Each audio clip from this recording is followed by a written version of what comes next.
Mendikdasmen menyatakan perekrutan dan penugasan guru honorer menjadi tanggung jawab pemerintah daerah. Kementerian yang dipimpinnya hanya bertugas membina para guru, termasuk guru honorer dalam meningkatkan kompetensi. Soal status para guru non-ASN ke depan, Mukti meminta hal itu dikonfirmasi lebih lanjut kepada Menteri Pemberdayaan Aparatur Sipil Negara atau Aparatur Sipil Negara dan Reformasi Birokrasi. Untuk rekrutmen guru itu oleh pemerintah daerah, penugasan juga oleh pemerintah daerah, termasuk juga kalau itu menyangkut guru honorer, sebenarnya istilah honorer itu tidak dikenal lagi dalam undang-undang, dia sebutnya dengan guru non-ASN, itu juga oleh pemerintah daerah. Terkait dengan ramainya isu guru non-ASN yang per 31 Desember tidak akan ditugaskan, sebenarnya mengacu pada undang-undang ASN. Yang di undang-undang ASN itu disebutkan bahwa istilah honorer nanti tidak ada lagi. Nah, mungkin karena ini menyangkut kebijakan dan pelaksanaan undang-undang ASN, saya berpendapat akan lebih clear and clean kalau yang memberikan penjelasan adalah Ibu Menpan RB. Kita bahas nasib guru honorer atau guru non-ASN mendatang. Benarkah mereka tidak boleh mengajar lagi mulai tahun 2027? Ini sudah bergabung bersama kami Dirjen Guru dan Tenaga Kependidikan Kemendikdasmen, Profesor Nunuk Suryani. Lalu ada juga Ketua Dewan Pakar FSGI, Retno Listiarti, serta Wakil Ketua Komisi 10 DPR RI fraksi Partai Kebangkitan Bangsa, lalu Hadrian Irfani. Selamat malam Bapak dan Ibu. Malam, Mas. Selamat malam. Selamat malam. Ya, baik. Ini saya ke Bu Dirjen dulu kalau gitu. Bu Nunu, saya melihat ada pernyataan Anda yang menyatakan bahwa isu guru non-ASN ini yang dirumahkan 2027 ini adalah misinformasi. Koreksi juga kalau saya salah ya mengutip pernyataan Anda. Dan pemerintah masih membutuhkan, menurut Ibu Nunu, lebih dari 200.000 guru non-ASN sebenarnya. Namun SE nomor 7 tahun 2026 ini tetap membatasi penugasan hingga akhir 2026. Nah, ini saya ingin meminta penjelasan dari Bu Nunu. Apa yang menyebabkan perbedaan interpretasi ini dan apa sebenarnya yang terjadi saat ini? Ya, terima kasih Mas. Jadi keluarnya SE tersebut sebenarnya sudah dikoordinasikan dengan Menpan ya, Menteri terkait. Bahwa sebenarnya berdasarkan Undang-Undang ASN nomor 20 ya tahun 2023 Ya. itu semua penyelesaian non-ASN itu seharusnya selesai akhir tahun 2024. Oke. Namun kemarin ada seleksi ASN P3K 2024 dan yang tidak terangkut karena kekurangan formasi menjadi paruh waktu itu baru dinyatakan selesai di akhir 2025. Sehingga sebenarnya tidak boleh ada penyebutan apapun selain ASN di satuan-satuan pendidikan. Namun berdasarkan data yang kami dapatkan ada 200 lebih atau 237, 146 ya tepatnya guru-guru yang terdata di Dapodik masih aktif mengajar, itu masih kami butuhkan. Maaf, 200.000 ya Bu ya? Ini satuannya 200.000 atau 237.146. Oke, baik. 237.000 lebih ya. Oke, baik. Silakan Bu. Ya, itu ternyata masih kami butuhkan. Namun mereka statusnya masih non-ASN. Oke. Dikarenakan ada himbauan ya, atau secara undang-undang itu jika sudah diterapkan karena tidak boleh ada status apapun selain ASN, maka kami khawatir kalau pemerintah daerah tidak punya rujukan yang kuat untuk tetap memperkerjakan guru-guru non-ASN yang masih kami butuhkan. Sehingga kami bersepakat dengan Menpan juga untuk membuat edaran menteri yang mana isi edaran itu adalah guru-guru itu masih boleh dipekerjakan atau jangan diberhentikan dulu. Itu diperlukan oleh oleh kepala daerah ya, agar mereka punya rujukan pegangan untuk tetap bisa memperkerjakan non-ASN di sekolah-sekolahnya, termasuk memberi gajinya. Namun kami juga memberikan tawaran-tawaran terkait dengan kepastian gaji. Kenapa dibatasi pada akhir atau 31 Desember 2026?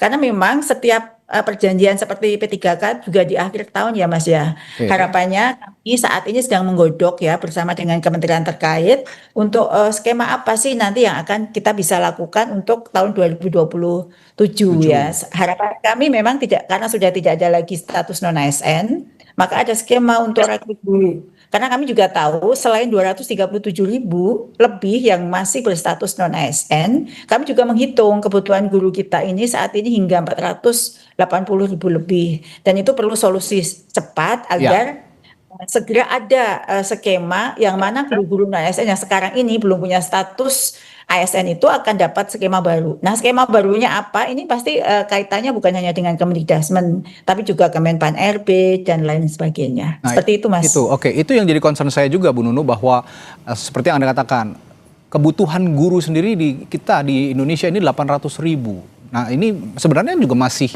banyak ya, masih banyak perlu. Nah, ketika ada aturan ini, tentu saja ada keresahan dari publik bagaimana kalau memang kualitas pendidikan kita akhirnya menurun dengan defisit jumlah guru ini, termasuk guru-guru honorer. Nah, tadi kalau kata Bu Nunu masih dicari skema yang pas gitu ya. Ketika 2027 tidak ada lagi yang non ASN, harus ASN semua, tapi di sisi lain masih banyak guru-guru honorer yang harus diangkat menjadi ASN dan itu butuh proses. Nah, kira-kira nanti saya akan tanya lebih lanjut juga ke Bu Nunu. Kira-kira tapi dari sisi guru, saya ke Bu Retno dulu. Dari sisi guru, Anda bisa menerima penjelasan dari yang Bu Nunu jelaskan tadi, Bu Retno? Iya, pertama kayak ini kalau saya menangkap ya, karena dalam Undang-Undang ASN juga memang tidak ada istilah guru honor ya, tetapi maka menggunakan ASN ya. Lalu guru ASN itu P3K termasuk P3 kan, dan P3K itu kan ada paruh waktu dan penuh waktu. Karena yang paruh waktu itu sebenarnya yang waktu itu tidak lolos lalu kemudian tetap diangkat, tetap dilantik, dan itu dengan istilah paruh waktu. Nah, ini kemudian P3K itu kan menjadi tanggung jawab daerah dalam pembayaran. Nah, ini yang tadi Bu Nunu katakan tetap dibutuhkan jelas karena kita kekurangan guru kalau mereka tidak dipekerjakan. Lalu mereka itu sebenarnya dari honornya kemudian diubah gitu, saya menangkapnya gitu, menjadi P3K tadi, tapi dengan istilah tadi ya paruh waktu misalnya. Nah, ketika paruh waktu itu kan jadi beban APBD kan. Nah, ini akan jadi masalah besar ketika APBD-nya nggak cukup gitu. Nah, jadi kalau APBD-nya nggak mampu membayar, kan itu sama dengan kemudian tidak akan mengangkat. Nah, akhirnya tetap kekurangan guru. Nah, ini yang mungkin penting ya, karena 1 tahun itu kan sejak 2022 ya, dan diperkirakan sampai 2030, kita itu rata-rata kan guru PNS yang pensiun atau ASN itu sekitar 60 sampai 80.000 per tahunnya ya. Terus diperkirakan gitu kan, memang tadi Bu Nunu menyebut angka juga, itu juga FSGI juga menghitung sebenarnya sekitar 357.000 gitu. Kalau kita berbicara di 2030. Nah, penyiapannya kan harus dari sekarang. Nah, problemnya adalah dengan kondisi efisiensi, dengan kondisi keuangan daerah yang mungkin tidak semua daerah mampu. Nah, akhirnya nih siapa yang mau membayar guru yang dulu namanya honorer lalu akan diangkat atau sudah diangkat menjadi P3K paruh waktu. Itu yang kami tentu memikirkan itu. Jadi mau tidak mau nih, kalau nggak sanggup kan daerah berarti nggak ngangkat. Nah, kalau nggak ngangkat berarti konsekuensinya sekolah kekurangan guru. Nah, kalau kekurangan guru berarti layanan pendidikannya kan berpengaruh gitu ya terhadap kualitas layanan. Betul. Ini yang problem. Oke, nah bicara soal payung hukum dan juga bicara soal skema tadi yang sedang digodok, di sini ada Pak Lalu dari DPR yang juga sebenarnya ini bagian dari tugas Pak Lalu juga untuk sama-sama membicarakan, menjadi penengah begitu antara para guru, kementerian dan juga serikat begitu ya kira-kira. Bagaimana skema yang pas dan payung hukum apa yang cocok? Kalau tadi bicara soal APBD, kalau kata Bu Retno sanggup atau tidak sanggup, saya juga ini pendapat saya ya, nanti juga bisa dibahas, ini debatable. Bagaimana APBD banyak sekali di daerah, kepala daerah yang menggunakan APBD-nya banyak yang tidak sesuai dengan peruntukan. Saat ini sedang ramai di Kalimantan Timur bahwa ada pemerintah provinsi dan gubernur yang membelanjakan APBD yang tidak selayaknya. Ini kan juga sebenarnya contoh-contoh seperti ini bisa dialihkan begitu. Anda ada Pak Lalu dari DPR, Anda ada upaya dari DPR untuk setidaknya berkomunikasi dengan pemerintah-pemerintah daerah untuk membahas skema yang pas untuk masalah ini, Pak Lalu. Baik, Mas Radi. Jadi apa yang disampaikan oleh Bu Dirjen tadi memang seperti itu kondisi di lapangan. Tidak bisa persoalan ini diselesaikan hanya oleh Kementerian Pendidikan Dasar dan Menengah. Semua terkait termasuk pemangku kepentingan yang tentu hari ini Menpan RB, BKN dan sebagainya termasuk pemerintah daerah. Bahwa persoalan ini muncul karena memang dulu kita tidak pernah memprediksi akan seperti ini jadinya. Yang kedua, kita tidak memiliki peta jalan untuk tata kelola guru ini. Yang ketiga, kita juga tidak memiliki prediksi berapa jumlah guru yang akan pensiun, kemudian berapa jumlah yang akan dibutuhkan di masa-masa yang akan datang. Hari ini data kita berbeda-beda. Nah, inilah yang saya sampaikan bahwa sinergi semua pihak, termasuk pemerintah daerah dan pemerintah pusat, itu harus terus dilakukan. Kami hari ini di DPR RI sedang melaksanakan revisi Undang-Undang 20 tahun 2003. Nah, tata kelola guru jadi salah satu concern kami di dalam merevisi Undang-Undang 20 tahun 2003 tersebut. Hari ini terjadi klasterisasi terhadap status guru itu menyebabkan timbul permasalahan yang hari ini harus kita tuntaskan dalam waktu yang cepat. Nah, contoh hari ini ada P3K paruh waktu, ada P3K penuh waktu, kemudian ada juga yang PNS statusnya. Nah, oleh sebab itu tentu kami di DPR berharap dan kami selalu menyuarakan bahwa ini harus segera dihentikan. Kalau kita hari ini mengembalikan kepada pemerintah daerah, ya tentu tidak akan mampu pemerintah daerah dengan fiskal yang mereka miliki hari ini. Jumlahnya gede banget ini, jumlahnya besar dan harus ada solusi. Nah, jadi kita harus sepakat kriteria seperti apa yang harus diangkat menjadi PNS, kemudian kebutuhan kita berapa, formasi yang dibutuhkan berapa, yang pensiun berapa, ini juga kita harus punya data yang real, Bu Dirjen. Karena kalau kami lihat hari ini masing-masing daerah macam-macam tuh status honorernya. Ada status honorer yang ditandatangani SK-nya oleh kepala sekolah, ada yang ditandatangani oleh kepala dinas, ada juga yang ditandatangani oleh bupati maupun wali kota atau gubernur. Nah, inilah yang harus kita sinkronkan bersama. Ini aturan mana yang harus kita gunakan? Apakah yang ditandatangani oleh kepala sekolah itu bisa juga direkrut atau seperti apa? Nah, inilah yang harus kita segera bahas bersama. Persoalan ini harus kita tuntaskan, tidak bisa berlarut-larut. Seperti itu, Mas. Tentu saja tidak bisa berlarut-larut karena menghitung 2027 ya hitungan bulan begitu ya. 2000 kalau memang ini harus diberlakukan.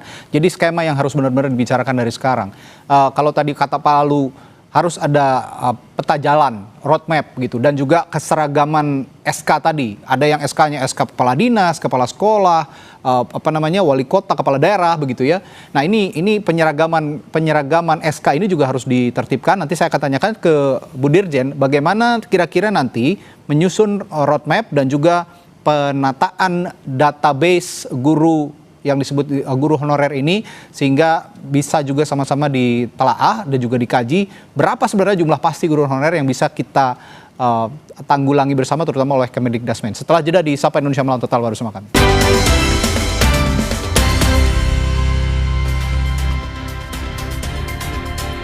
Ya, di dialog paruh ini saya hanya akan melempar pertanyaan ataupun pernyataan atau harapan tadi yang dilemparkan oleh Pak Lalu juga. Mungkin bisa dijawab oleh Bu Dirjen. Bagaimana roadmap dan juga penertiban misalnya SK-SK sehingga kita bisa tahu jumlah pasti. Tadi kalau kata Bu Retno juga bahkan 350.000 lebih. Kalau kata Bu Dirjen kan 237.000 lebih. Nah, ini mana yang benar? Nah, ini hal-hal seperti ini bagaimana menatanya nanti Bu Dirjen, Bu Nunu? Ya, terima kasih. Jadi kalau peta jalan pemenuhan kebutuhan guru tentu kami ada jumlah data guru pensiun setiap tahun tentu kami punya, ada data pokok pendidikan ya. Lalu proyeksi kebutuhan guru tiap tahun kami juga sudah punya.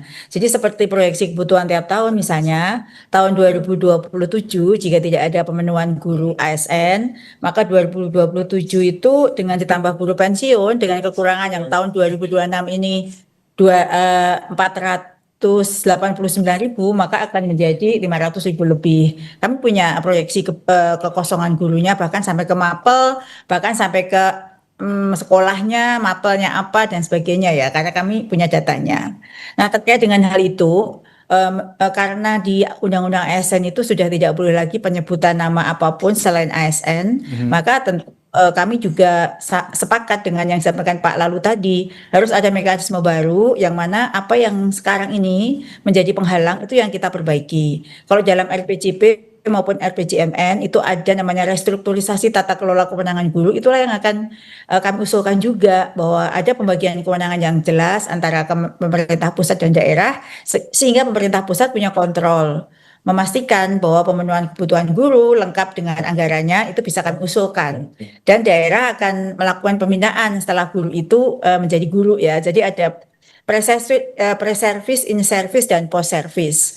Jadi itu harapannya ya. Tentu siapa yang boleh menjadi guru ASN nanti, apakah skemanya akan PNS atau P3K, itu yang sedang kami matangkan. Tapi yang pasti ada ASN, statusnya ASN. Nah itu adalah sekarang guru-guru itu berhak untuk ikut semua tanpa kecuali, untuk mengikuti seleksi tersebut agar mereka juga bisa memenuhi kebutuhan guru. Lalu kalau Pak Lalu tadi menyampaikan status apa saja, nah untuk jadi guru ASN itu kan ada syarat yang diterapkan oleh Menpan, itu yang harus dipenuhi syarat-syarat tersebut. Ya, syarat guru itu harus diikuti tes dan lain sebagainya, sehingga mereka dapat di jabatan-jabatan yang dapat disebut dengan guru profesional, begitu Mas. Oke, ini kan yang sedang dikaji. Tapi begini, Bu Nunu, Bu Dirjen, saya ingin juga pembicaraan malam hari ini, dialog kita malam hari ini juga dalam rangka untuk menenangkan para guru yang khawatir sebenarnya, karena ada bahasa kan atau ada anggapan benar-benar dilarang mengajar di sekolah negeri pada tahun 2027. Nah ini untuk menenangkan. Jadi itu sebenarnya saya klarifikasi dulu Mas, nggak ada kalimat itu. Nggak ada kalimat itu ya? Nggak ada. Nah ini yang penting, ini yang perlu diutarakan juga oleh Bu Nunu, bagaimana juga untuk bisa menenangkan para guru honorer ini. Ini berarti tidak ada istilah itu sama sekali, tidak ada kalimat benar-benar dilarang mengajar. Oke. Nah artinya Jadi dengan jangan salah urutkan ya Mas ya. Oke, tidak silakan. ada kalimat itu. Jadi dalam surat edaran itu memberikan kepastian, jaminan pada guru non-ASN untuk tetap boleh mengajar, menjamin mereka untuk tidak diberhentikan karena pemerintah daerah butuh pegangan hukum untuk tetap bisa mempanjang mereka. Jadi itu yang harus dipahami, jangan dicari celah-celah yang lain. Terkait dengan guru P3K saja itu Mas, kontraknya sampai akhir tahun gitu loh ya. Jadi nanti tahun depan pasti kita cari skema dong, mereka memang masih kita butuhkan. Nah skema itu sekarang lagi dibahas ya, supaya bisa tadi ya, kalau Bu Retno menyebut kalau Kepemda semua nggak sanggup, ya bagaimana caranya negara hadir untuk bisa memenuhi kebutuhan guru tersebut, begitu loh. Ya, apakah dengan insentif lagi atau bagaimana, ini yang masih dibahas. Bukan, jadi yang masih kita pastikan adalah status mereka nanti itu apa. Ya, dan kalau untuk penggajian yang sekarang non-ASN itu juga sudah kami siapkan bahkan. Kalau pemerintah daerah tidak mampu, kami sudah siapkan dalam edaran itu ada. Yang punya sertik dapat tunjangan 2 juta, yang belum punya dapat subsidi. Kemudian bahkan yang tadi disebut Bu Retno untuk paruh waktu, karena paruh waktu itu bahkan sudah ada edaran menteri dibolehkan menggunakan dana BOS meskipun statusnya ASN. Ada relaksasi ya. Kami itu terus mencari cara agar guru-guru ini jangan sampai tidak mendapatkan kesejahteraannya, diberhentikan, tidak mengajar, sementara sebenarnya kami itu masih butuh, bahkan kekosongan guru sampai angka yang sangat tinggi. Itu yang saya ingin sampaikan, guru-guru non-ASN, jangan resah, sekarang inilah kami sedang hadir untuk memastikan Bapak Ibu guru itu tetap bisa mengajar. Jangan khawatir untuk dirumahkan, itu yang paling penting. Jangan khawatir untuk dirumahkan. Jadi sekarang ini pemerintah melalui Kemendikbudrismen sedang menggodok saja ya, menggodok status apa yang akan diterapkan nanti di tahun 2027. Tapi perkara mereka masih bisa mengajar, ini sangat bisa, bahkan masih bisa dikatakan bisa mengajar dan akan memperoleh hak-haknya mereka. Iya, tunjangannya pun untuk non-ASN itu kan sudah kami hitung, yang mereka yang 237.000 itu tunjangannya mereka sudah ada, insentifnya sudah ada, naik semua di tahun 2026 ini Mas. Nah Bu Retno, kalau begitu dari penjelasan Bu Dirjen tadi, kira-kira para guru honorer yang juga bisa Anda wakili malam hari ini, apakah juga bisa merasa tenang, tidak merasa gusar? Mereka kan khawatir 2027 bagaimana nasib kami, bagaimana Bu Retno? Ya, pertama kan ini sebenarnya kalau kita nyimak ya dan membaca esai itu, sesungguhnya guru-guru ini tuh dipastikan statusnya oleh kementerian gitu. Jadi istilah yang disebut dengan honorer itu udah nggak ada. Lalu berganti dengan istilah kan ASN tadi. Nah ASN sendiri kan ada P3K, ada PNS ya. Nah kalau PNS kan pembayarannya itu bisa dengan APBN kan sebenarnya. Tetapi kalau P3K ini menjadi beban daerah gitu. Nah, bagi kami ya FSGI, kami meminta supaya ini segera, kalau memang tahun 2027, maka ini kan ada Pak Lalu juga ya sebagai Komisi 10, Ya. artinya ini kan harus juga dipastikan, meskipun tadi Bu Dirjen bilang udah disiapkan gitu tuh skema-skema yang selama ini ada gitu dan lain-lain gitu. Tetapi tadi ketika kemudian daerah kan kementerian juga sedang membuka laporan kan, waktu itu juga saya membaca ya bahwa silahkan dilaporkan kalau memang pemerintah daerahnya nggak mampu.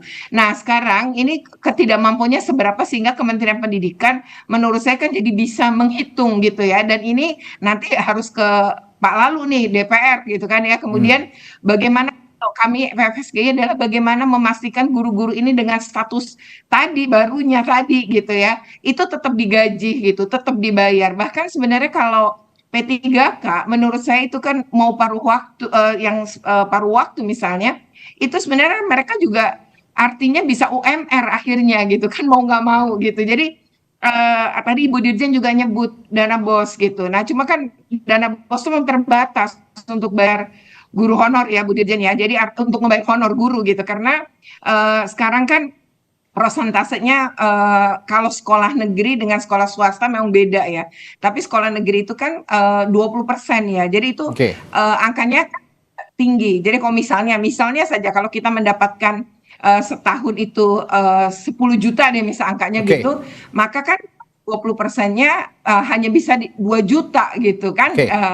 Tapi kalau dana BOS kan berjuta-juta gitu, artinya berapa jumlahnya gitu kan.